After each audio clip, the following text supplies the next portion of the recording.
রাজনীতির আলো ঝাঁকঝমক মঞ্চের পেছনে সবসময় কাজ করে এক অদৃশ্য শক্তির খেলা, যেখানে প্রকাশ্যে হাত মেলানোর নাটক চলে আর নেপথ্যে আঁকা হয় চূড়ান্ত পতনের ব্লুপ্রিন্ট। প্রশ্ন হলো, রাজনীতির সরল সমীকরণে কি সবসময় 2 আর 2 4 হয়, নাকি কখনো কখনো সেই সমীকরণকে রূপ দেয়া হয় এক নিখুঁত আর নির্মম ষড়যন্ত্রে? যখন শাসক দলের ঘোষিত প্রতিশ্রুতির আড়ালে গড়ে ওঠে স্বজনপ্রীতি আর অরাজকতার সাম্রাজ্য, ঠিক তখনই কি ইতিহাস এক রক্তক্ষয়ী মোড়ের মুখোমুখি গিয়ে দাঁড়ায়? সম্প্রতি রাজনৈতিক অঙ্গনে ঘটা একটি রক্তাক্ত ঘটনা সচেতন প্রতিটি মানুষকে বাধ্য করেছে গভীরভাবে ভাবতে। একটি প্রকাশ্যে দেয়া বক্তব্য, কিছু জ্বলন্ত শক্তি উচ্চারণ, আর তারপরই নেমে এলো নির্মম আঘাত। ন্যাশনাল সিটিজেন্স পার্টি বা এনসিপির ওপর নেমে আসা এই পরিকল্পিত হামলার নেপথ্যে আসলে কিসের আতঙ্ক কাজ করছিল? কোন সত্যিটির সামনে চলে আসায় ক্ষমতার মসনদে থাকা প্রভাবশালী গোষ্ঠীর ভিত্তি এভাবে কেঁপে উঠল? আসুন ঘটনার একদম গভীরে গিয়ে সত্যের সেই কালো পর্দাটি টেনে উন্মোচন করা যাক। ঘটনার সূচনা একটি তীক্ষ্ণ ও বেপরোয়া বক্তব্যের মাধ্যমে। প্রকাশ্য জনসভায় কোনো রকম শব্দচয়নের তোয়াক্কা না করেই এক তরুণ নেতা তুলোধুনো করেছিলেন বিদ্যমান শাসন ব্যবস্থাকে। তিনি সোজা আঙুল তুলে প্রশ্ন তোলেন সরকারের সেই বহুল প্রচারিত 1 কোটি কর্মসংস্থানের প্রতিশ্রুতির দিকে। তার বক্তব্য ছিল পরিষ্কার এবং স্পষ্ট: 1 কোটি বেকার যুবকের ভাগ্যের কোনো পরিবর্তন হয়নি। পরিবর্তন হয়েছে কেবল শাসক দলের নিজস্ব ক্যাডার বাহিনীর, যারা এতদিন নেতাদের গাড়ির পেছনে মিছিল করেছে। কেবল তাদের জন্যই বরাদ্দ হয়েছে রাষ্ট্রীয় সুযোগ সুবিধা। কঠোর এই সত্য উচ্চারণের ঠিক পরপরই দৃশ্যপট বদলাতে শুরু করে। শাসক দলের সহযোগী বাহিনীর উগ্র সমর্থকেরা সেই বক্তব্য সহ্য করতে পারেনি। কথা থামিয়ে দেওয়ার জন্য রাজপথে নামানো হয় সশস্ত্র গুন্ডা বাহিনী। কিন্তু রক্ত ঝরিয়ে কি সত্যকে থামানো যায়, নাকি রক্তাক্ত সেই ক্ষত থেকে জন্ম নেয় শত শত নতুন প্রশ্ন? পর্দার আড়ালে চলছিল ক্ষমতার আরও এক বিতর্কিত হিসাব নিকাশ। ক্ষমতার মসনদে বসে যারা অতীতে নিজস্ব মন্ত্রণালয় সামলাতেই চরম ব্যর্থতার পরিচয় দিয়েছেন, তাদের আবার বসানোর চেষ্টা চলছে রাষ্ট্রের সর্বোচ্চ সম্মানের চেয়ারে। মির্জা ফখরুল ইসলামের মতো একজন প্রমাণিত ব্যর্থ রাজনীতিককে কেন আজ রাষ্ট্রপতির আসনে বসানোর অশুভ পায় তারা? যে ব্যক্তি সাধারণ একটি মন্ত্রণালয় দক্ষতার সাথে চালাতে পারেন না, তাকে পুরো দেশের অভিভাবক বানানোর এই প্রস্তাবনা কি শাসক দলের রাজনৈতিক দেউলিয়াত্বকে সম্পূর্ণ নগ্ন করে দেয় না? আর ঠিক সেখানেই দেখা দেয় নতুন এক সাংবিধানিক, আইনি ও নৈতিক সংকট। গণপ্রজাতন্ত্রী বাংলাদেশের সংবিধানে প্রতিটি নাগরিকের সমান অধিকারের কথা বলা থাকলেও বাস্তবিকে তা চর্চা হচ্ছে। সরকারের নীতি নির্ধারণী প্রক্রিয়ায় কোনো প্রকার রাষ্ট্রীয় পদ না থাকা সত্ত্বেও জিয়া পরিবারের সদস্যদের অনিয়ন্ত্রিত প্রভাব নিয়ে এখন চারদিকে তীব্র সমালোচনা। কোনো সাংবিধানিক পদ বা অফিসিয়াল প্রোটোকল না থাকা সত্ত্বেও জোবাইদা রহমান ও তার কন্যা জাইমা রহমান সম্পূর্ণ রাষ্ট্রীয় খরচেও সরকারি ভিআইপি প্রোটোকল ব্যবহার করে একের পর এক রাষ্ট্রীয় প্রোগ্রামে অংশ নিচ্ছেন। আন্তর্জাতিক বা দেশীয় কোনো রাষ্ট্রীয় প্রোটোকল বিধিতে নাগরিকের করের টাকায় এই রাজকীয় বিলাসিতার কোনো আইনি বৈধতা নেই। বিশ্বের গণতান্ত্রিক দেশগুলোতে রাষ্ট্রপ্রধানের পরিবারের সদস্যরা সুনির্দিষ্ট কোনো ফাউন্ডেশন বা দাতব্য সংস্থার মাধ্যমে নিজস্ব অর্থায়নে কাজ করেন। কিন্তু এখানে রাজকোষের অর্থ ব্যয় করে চলছে পারিবারিক ব্র্যান্ডিং। কিন্তু এখানেই শেষ নয়। প্রশ্ন উঠছে, জিয়া পরিবার কি ধীরে ধীরে ঠিক সেই শেখ হাসিনা পরিবারের পুরনো একনায়কতন্ত্র ও মোনার্কির রূপই ধারণ করছে না? এক স্বৈরাচারী শেখ পরিবারের দুঃশাসন থেকে মুক্ত হতে না হতেই বাংলাদেশ কি আবারও আরেকটি রাজ পরিবারের অধীনে বন্দী হতে যাচ্ছে?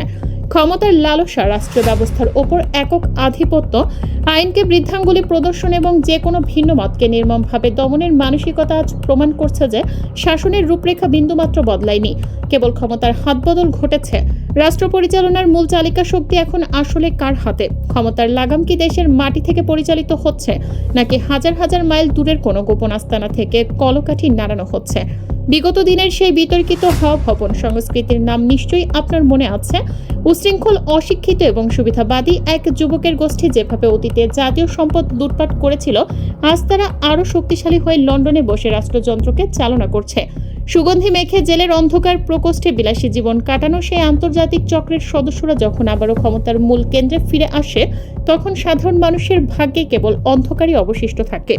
ঘটনার মোড় ঘুরতে শুরু করে তখনই যখন দেশের অভ্যন্তরে কৃত্রিম অস্থিরতা তৈরির ষড়যন্ত্র উন্মোচিত হয়। বর্তমান শিক্ষাঙ্গনে এবং রাজপথে যে উত্তাল ছাত্র আন্দোলন তৈরি করা হচ্ছে, তার নেপথ্যে কলকাঠি নাড়ছে স্বয়ং বিএনপির ভেতরেই থাকা সুবিধাবাদী ও কায়েমি স্বার্থান্বেষী গোষ্ঠী। শিক্ষামন্ত্রী হওয়ার তীব্র খাহেসে দলের ভেতরের এক প্রভাবশালী নেতা কোমলমতি শিক্ষার্থীদের কৌশলে উস্কে দিয়ে রাজপথে নামিয়ে দিচ্ছেন। নিজস্ব রাজনৈতিক আখের গোছাতেও সরকারের ওপর মানসিক চাপ তৈরি করতে ছাত্রদের বলির পাঠা হিসেবে ব্যবহার করার এই চক্রান্ত চরম নিন্দনীয়। এই ক্ষমতার অশুভ সিন্ডিকেটের থাবা এখন প্রসারণ ঘটেছে দেশের বিচার ব্যবস্থা, প্রশাসন এবং ক্রীড়াঙ্গন পর্যন্ত। লর্ডদের মতো পরিবারতন্ত্র প্রতিষ্ঠা করে ক্রিকেট বোর্ড থেকে শুরু করে প্রশাসনের শীর্ষ পদে বসানো হচ্ছে নিজেদের অনুগত আত্মীয়-স্বীয়দের। পিপলস রিপাবলিক বা গণপ্রজাতন্ত্রের যে সংজ্ঞায় সাধারণ জনগণকে সার্বভৌম ক্ষমতার মালিক বলা হয়েছিল, সেই ক্ষমতাকে বন্দী করা হয়েছে নির্দিষ্ট একটি প্রভাবশালী পরিবারের হাতে। এই অভ্যন্তরীণ ক্ষমতার লোভের পাশাপাশি বহিরঙ্গনে ঘোলা জল মাছে শিকার করতে প্রস্তুত হয়ে বসে আছে আঞ্চলিক ও আন্তর্জাতিক পরাশক্তিগুলো। একদিকে ভারত চাচ্ছে বাংলাদেশকে একটি অর্থনৈতিকভাবে পঙ্গু নির্ভরশীল রাষ্ট্রে পরিণত করে রাখতে, ঠিক যেন দুধ দেয়া গরুর মতো শোষণ করার এক স্থায়ী ব্যবস্থা। তাদের সংবিধান ও শিক্ষা ব্যবস্থায় পরিবর্তন এনে বাংলাদেশকে ঘিরে কৌশলগত ঘেরাও চূড়ান্ত করা হচ্ছে। অন্যদিকে বঙ্গোপসাগরের কৌশলগত জলসীমায় নিজেদের আধিপত্য কায়েম করতে ঘুঁটি চালছে মার্কিন কূটনীতি। কিন্তু ভৌগোলিক অবস্থানের কারণে বঙ্গোপসাগরই যদি হয় আমাদের শেষ আশ্রয় বা বাঁচার উপায়, তবে জাতীয় নিরাপত্তার এই সংবেদনশীল জায়গায় দাঁড়িয়ে আমাদের নীতি নির্ধারণ করা উচিত ছিল অত্যন্ত বিচক্ষণতার সাথে। বাস্তবে কি ঘটছে? সেনাবাহিনী থেকে শুরু করে বেসামরিক আমলাতন্ত্র সবাই যেন ক্ষমতার রাজনীতিতে নিজেদের সুবিধা নিশ্চিত করতে ব্যস্ত। ক্যান্টনমেন্টের কোনো সাবেক কর্মকর্তাকে রাষ্ট্রপতি বানিয়ে রাষ্ট্রপতির কার্যালয়কে সামরিক কারখানায় রূপান্তর করার যে অপচেষ্টা, তা গণতন্ত্রের কফিনে শেষ পেরেক ঠুকে দেওয়ার মতোই মারাত্মক। যখন সেনাবাহিনীর শীর্ষ পদে থাকা ব্যক্তিরা নিরপেক্ষতার মুখোশ খুলে কোনো নির্দিষ্ট রাজনৈতিক দুর্নীতিবাজকে ক্ষমতার মসনদে বসাতে সায় দেন, তখন সাধারণ জনগণের আর কার উপর আস্থা রাখার সুযোগ থাকে? এদিকে রাজনীতির ময়দানে নতুন মেরুকরণের সংকেত দিয়ে বিএনপিকে কড়া ভাষায় হুঁশিয়ারি দিয়েছেন জামায়াত আমির। তার অভিযোগ, জুলাই সনদের প্রতিটি অঙ্গীকারের সাথে বিএনপি চরম প্রতারণা ও বিশ্বাসঘাতকতা করেছে। ক্ষমতায় মসনদে বসেই যেভাবে তারা নিজেদের দেয়া প্রতিশ্রুতি ও রূপরেখা ভুলে রাজকীয় বিলাসিতা ও দমনপীড়নে মেতে উঠেছে, তা জুলাই বিপ্লবের রক্তের সাথে স্পষ্ট বেইমানি। শেখ হাসিনা যেভাবে ক্ষমতার অন্ধকারে অন্ধ হয়ে জনগণের সাথে প্রতারণা করে রাষ্ট্রযন্ত্রকে নিজের পৈতৃক সম্পত্তি মনে করতেন, ঠিক সেভাবেই কলকাঠি নাড়িয়ে তারেক রহমানও আজ হুবহু সেই পথেই দ্রুত অগ্রসর হচ্ছেন। একই স্বৈরাচারী মানসিকতা, একই দমননীতি আর জনগণের মতামতকে তোয়াক্কা না করার সেই একই পুরনো চাল।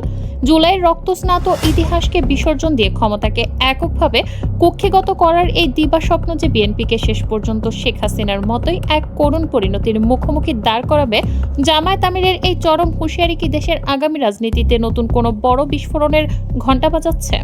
দ্বিমুখী ও ষড়যন্ত্রী এই রাজনীতির কারণে দেশের সামাজিক স্থিতিশীলতা আজ পুরোপুরি ধ্বংসের মুখে।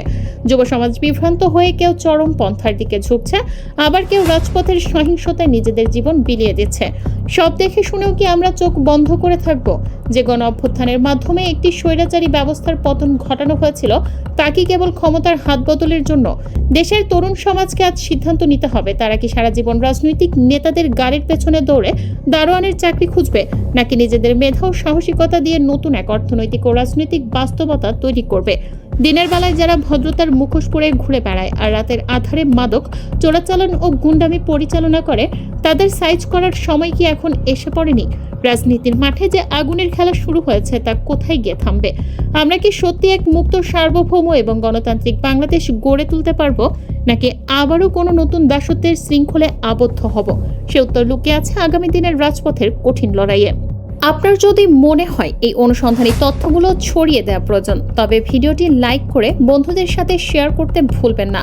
আর রাজনৈতিক পেছনের সত্য উন্মোচনকারী এমন আরও এক্সক্লুসিভ স্টোরি দেখতে চ্যানেলটি সাবস্ক্রাইব করে বেল আইকনটি অন করে রাখুন।